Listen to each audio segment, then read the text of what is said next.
Hey, welcome to the Church Explained podcast, a conversation to grow your leadership and build your church. Today we've got an amazing guest, Vernon Gordon, with us today.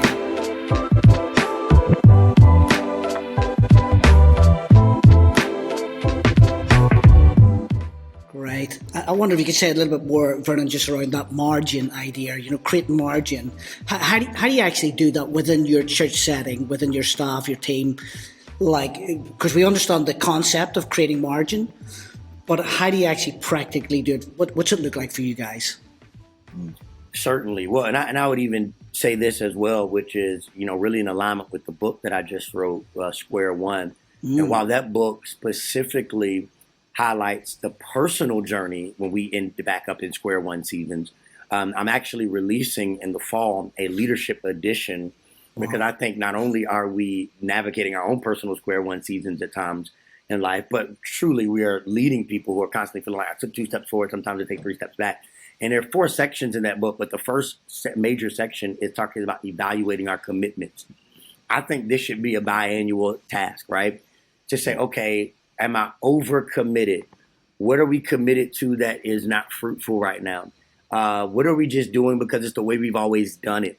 And so I think part of the way you create margin is you have an annual or biannual review of all of the commitments. And one of the ways we do this at a very practical level is I'll tell our team, put down a sheet of paper and just write down all of our values on one side or over across the top rather, and then all of your commitments. And do they fall under the value systems that we have? Mm-hmm. And are we missing it? Are we just doing some things just because it's, what it was in a season? So that helps a lot. Because then what the temptation is you remove something and you say, okay, now we can do this new thing. And it's like, no, we remove and then we have margin to try, to stretch, to recruit, to develop, to experiment and all of those things.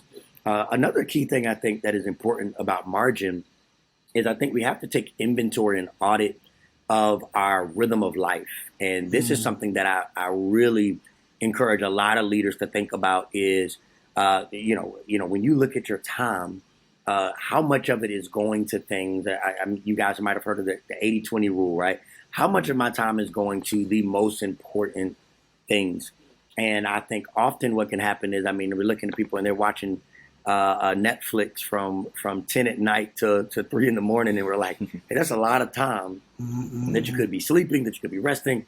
But it also becomes time that we can better steward to create margin for the things that we feel like are meaningful in the season. And the last thing I think that is vitally important with any margin effort is delegation. You gotta get good at delegation. And I just, give credit to credit where it's due.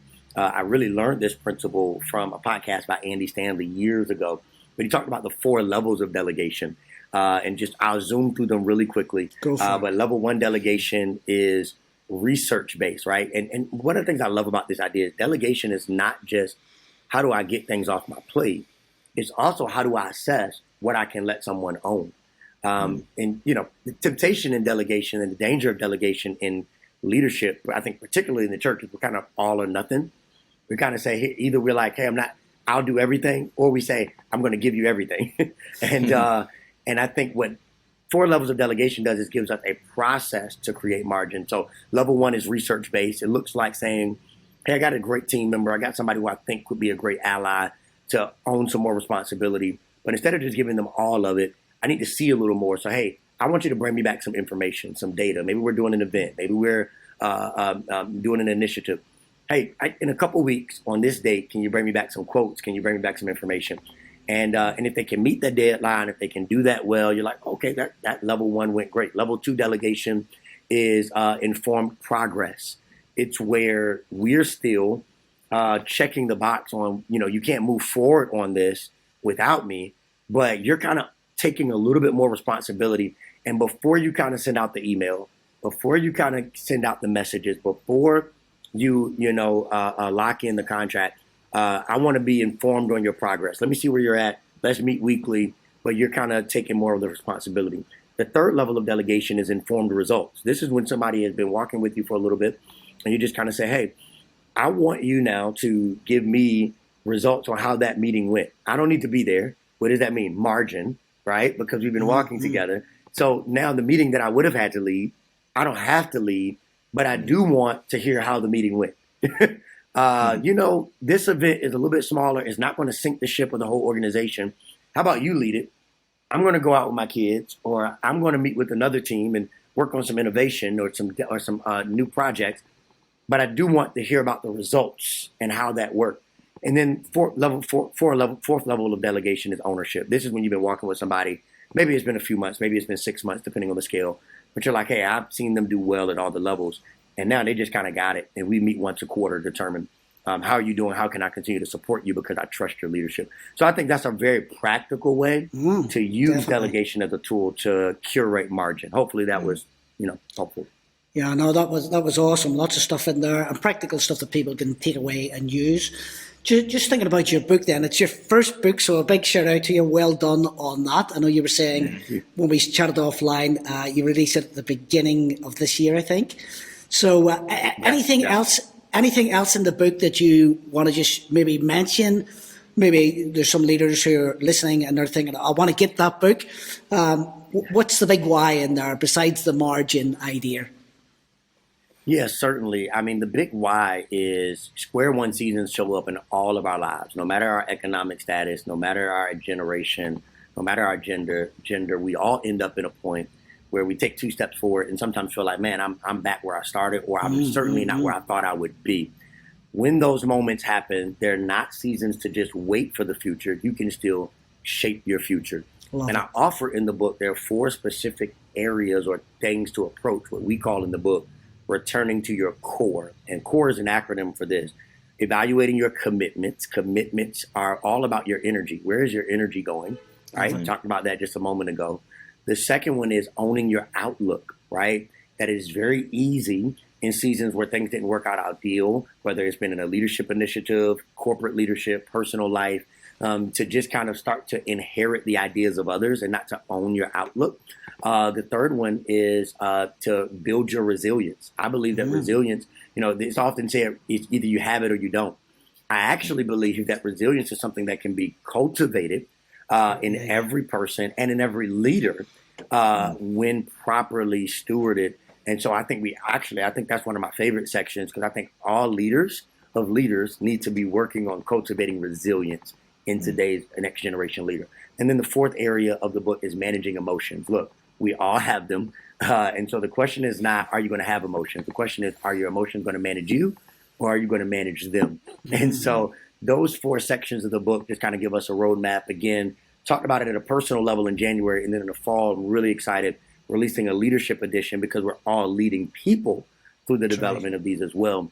And I think it's going to be really exciting. The book is on Amazon. You can grab it there, and certainly would love your support as well. Yeah, we'll put that in the show notes as well, and put the link in there. People can grab that. Yeah, great.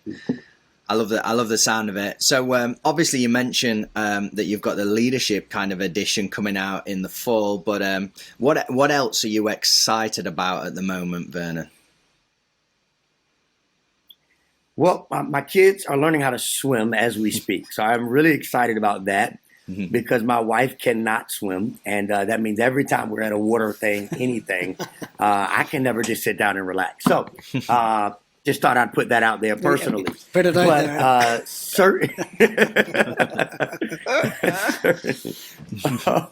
But no, I'm also excited about just this season in the life of the church and the kingdom. One of the things I think that the global pandemic has done is it's given a lot of leaders permission to try. And I just would encourage every leader, if there was ever and certainly I don't want to diminish the circumstances that preceded this season. And I'm not downgrading the impact that this has had on people's lives. We have lost people in our church and in our family as a result of the global pandemic. But one of the things I think as an organizational leader that I want every leader to know is that people are more open, I believe, than ever for us to try something new. And so this is a season to be leveraged. And I like to say it like this, if I'm being completely honest, to our staff. I say, blame the pandemic. Like, we're trying this, and this is what we learned in the pandemic. We want to take all this stuff we learned and all these these new technology we got and all these ways in which we approach things, let's not lose all of that just because we can get back to some return to normalcy. So I'm excited about that, the permission to innovate for all of us. And I would say lastly, I'm just really excited about the book, but also I think this as Dave and Nathan, I don't think I told you guys this, but actually in the fall, I'll be over in the UK doing a book tour, be able to speak, do some leadership conferences. I'm preaching at a couple of churches. I'll be there for about 12 days. So I think it would be a tragedy if we don't connect. I think you're right. And maybe we can certainly make something happen while I'm on that side of the pond. And I'm really excited about that time as well, and how God is using this work to help leaders and people shape a future no matter what season they're in. Awesome. Well, you will be more than welcome to the UK, and I'm sure it's going to be an exciting trip for you. Hey, Vernon, you've said some of the things you're excited about. What's the stuff that's challenging you at the moment? What are you challenged about? Yeah, change fatigue, right? Has been the first thing that comes to mind. Anytime you love innovation, you also have to be extremely humble enough to listen to your team and to those you lead when they say, hey, I can't handle any more change right now. There's an author named Todd Bolsinger who writes a quote, and I'm paraphrasing a bit, but he says, healthy change is about, in leadership, is about disappointing people at a rate that they can absorb. And so I think that one of the things that I am challenged with is that, if I'm being completely honest, is that I probably tried so many things over the last couple of years that I'm needing to say, hey, we're not going to try anything else for the rest of the year. And so I would encourage any innovators out there, pace yourself, right? And that's something I'm challenged with, is change fatigue. I would also say, just challenged with the idea, and we talked about the nonprofit as well. I grew up in an extremely diverse background. So I talked about my cancer story, but another extremely formative part of my childhood journey was that I had an extremely diverse family. And my mother, didn't meet her real father till she was about 18 years old. And so my grandfather, who was a white man from Nashville, Tennessee, married my black grandmother. The first year that interracial marriage was actually legal in the whole state of Virginia. They were really courageous. And my mom had 3 siblings, and then her 2 youngest siblings, my grandmother and grandfather, had together. So they're biracial. One of my uncles married a woman from Sierra Leone, West Africa. Another one married a woman from Puerto Rico. So we like to say our holidays were always confusing when it came to food because we had all the cuisines. But one of the things that I really would say that I'm challenged with, and I would even maybe use the word a burden at a heart level, is just ensuring that we continue to keep the conversation around cultural unity and kingdom unity at the forefront. I just don't want us to lose heart of that God has created us to be one kingdom.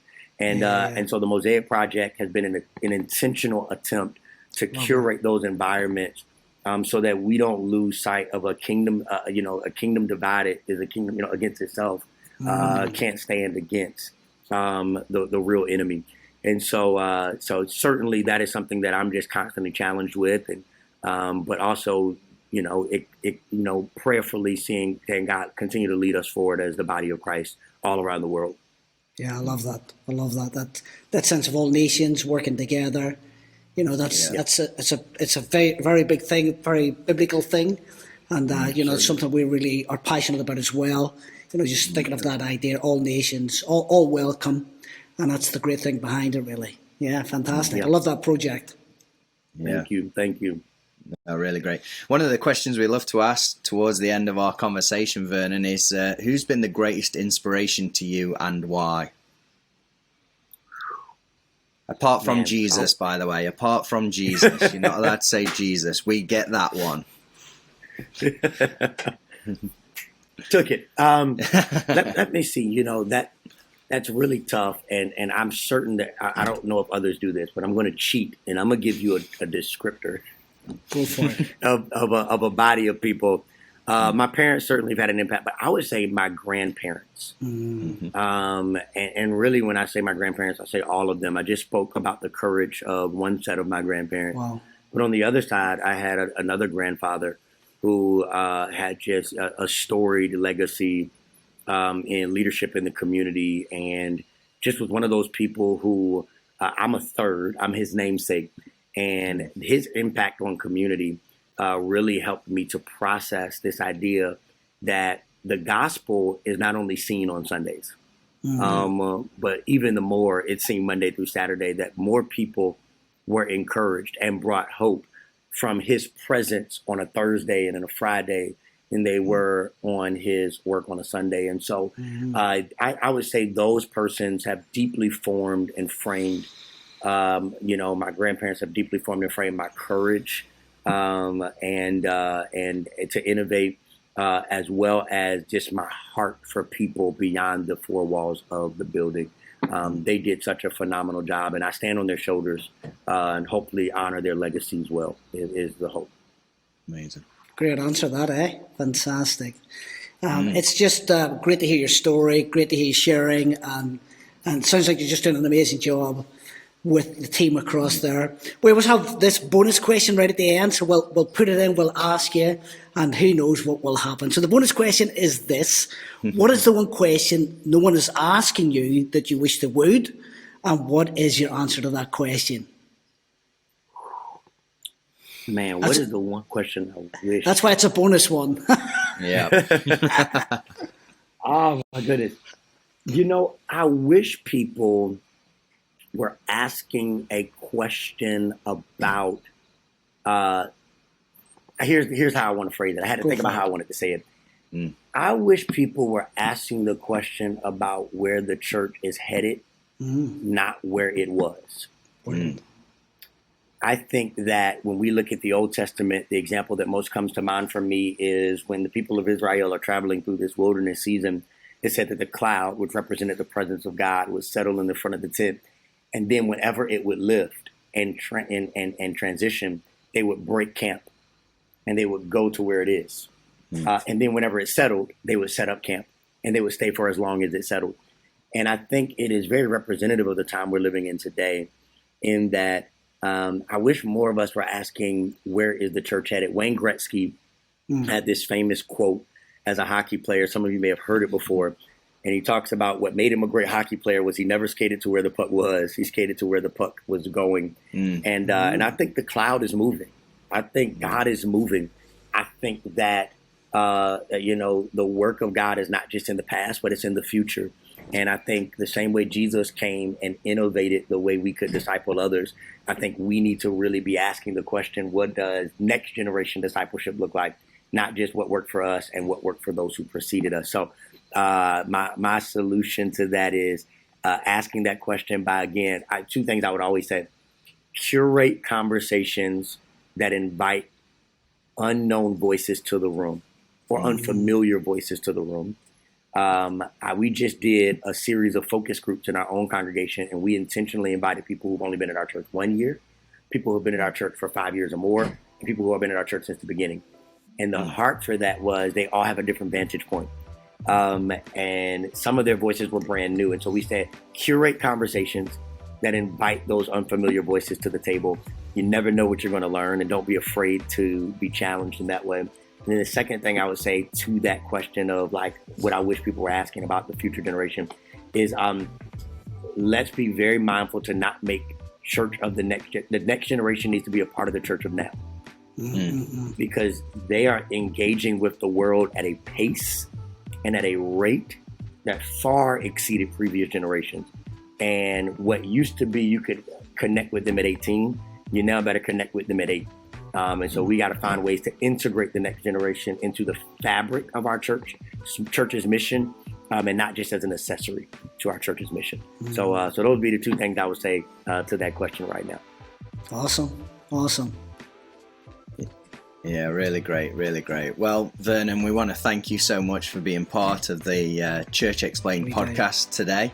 And it's been so good to chat with you, Vernon, around church, but also around innovation. And I know leaders listening to this will have so much to take away. So a big thank you, Vernon, for being with us today. And want to thank all of our listeners today. And remember, if you want to support what we do, then share, subscribe, leave a review. However you're consuming this content, then please do that. Also share it with someone that you may know that this conversation would benefit them. And don't forget, we've got all of our free resources at icon.church/open, and you can get signed up for exclusive free content and get access to that. So we look forward to seeing you next year soon.